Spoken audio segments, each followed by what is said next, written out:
great. So we're here, the VR experience at Knott's Berry Farm. If you can, tell us a little bit about what people are going to experience.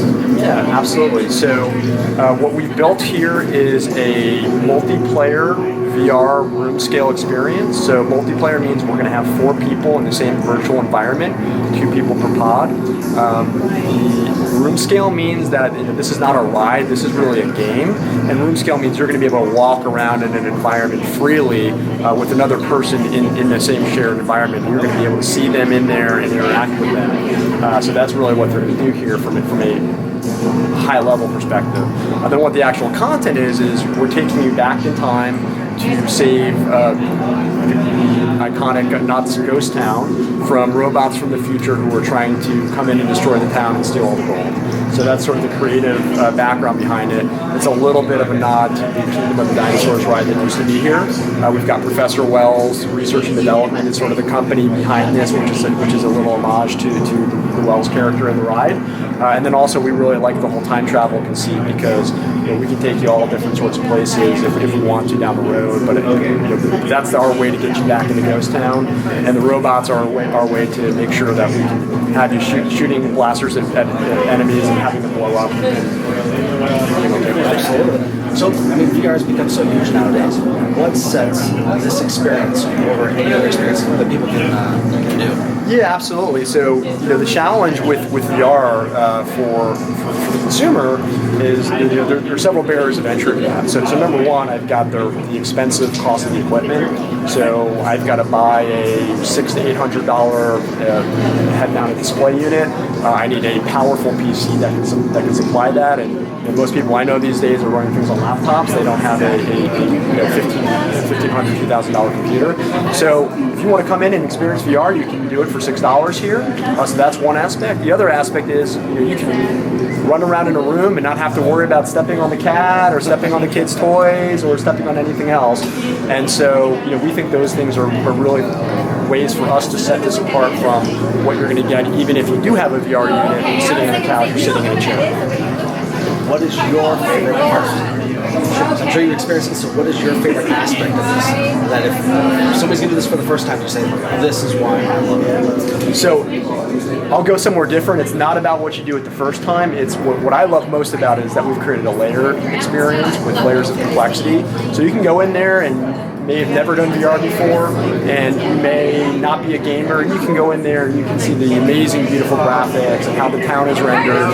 We've rendered parts of Ghost Town in a very like way.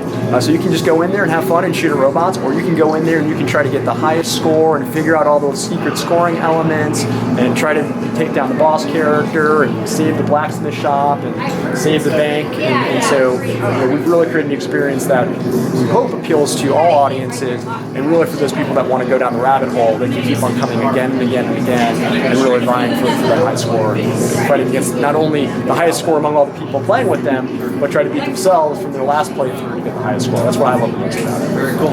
One last question for you. You mentioned that there is a secret point, if you will. Can you give a hint as to what somebody might want to look for? Yes, so there's a number of things. So I think first and foremost, keep an eye out for the power-ups. So there'll be sorts of glowing spheres around you. One of the power-ups is rapid fire, so you can hold down the trigger and it's really like a machine gun speed fire. And the other one is an explosive shot power-up. So for about 10 seconds, you'll get an explosive shot with area effects. You can take out multiple robot bad guys at the same time.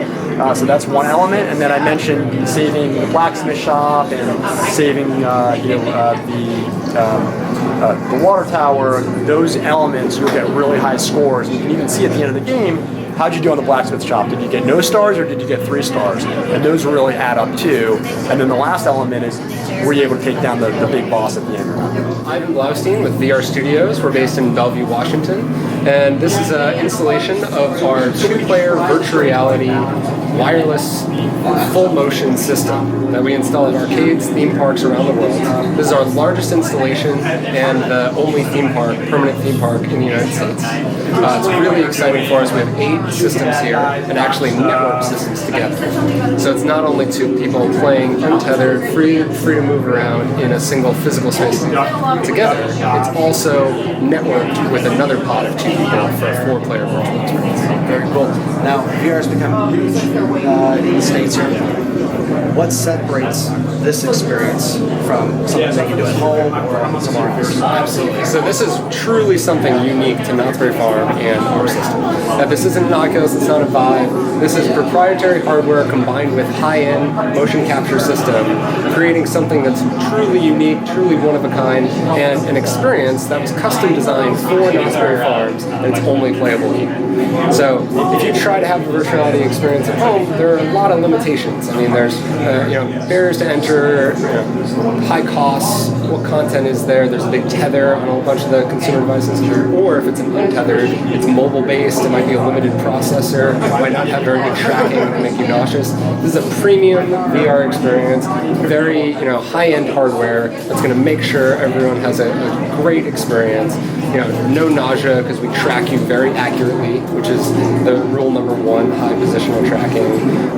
We're rendering extremely fast to make sure that the visuals keep up, and we make sure that it's an experience accessible to anyone. So there's not complex controls. You guys didn't go through a tutorial to teach you how to use the buttons. We made it a very simple experience, very fun, interactive, intense gameplay. It involves physically moving around and dodging, but also has some complexities and story elements that make it, you want to come back and try it again, you want to play your high school. Absolutely. I mean, it's impressive when you go inside. Can you tell us a little bit about the technology behind it? When people are in the room, what is it that they're looking at specifically before the headset goes on? It's just a little bit about the headset and the gun that they use. Totally, yeah. So you're being tracked by a motion capture system. That's an array of 8 cameras that are all looking down around the space, tracking multiple users, both their head and their hand. So the head being the head-mounted display and the hand being the gun. So those are tracked incredibly accurately, very fast and to a high precision as they move around the space. This allows us to stream video to the user's head that updates where the camera in PC is rendering to make sure that they are matched up as they move. So that's what eliminates the nausea, that they're moving and they see themselves move. So anytime you happen in VR, if you are moving and you don't see it, or you see movement and you're not doing it, that's when you get a disconnect between your vestibular system and your ocular system, and you're out of whack. We make sure that's completely in track. We make sure every time you move, we're never going to move you without you moving. So we're going to make sure that you have a comfortable experience, and that's part of the beauty of our head mount. As I said, it's nothing consumer, nothing off the shelf. We make that all in-house, and that's not out of us wanting to make proprietary hardware. That's because no one makes a PC streaming wireless head-mounted display usable in a system like this. So we make it out of necessity to provide the best user experience, and the fact that it's untethered, it's the best of both worlds. Of you can physically move around without a cable, but you're not rendering on a mobile device like a phone, which you could not render as complex of a game as a scene. It wouldn't be as interactive, and how many robots were on screen at once. All of that is rendering on high-powered gaming PCs, and each player has a dedicated PC just to render their game. That's pretty cool. It's really great. Thank you so much. I really appreciate it. No problem. Yeah.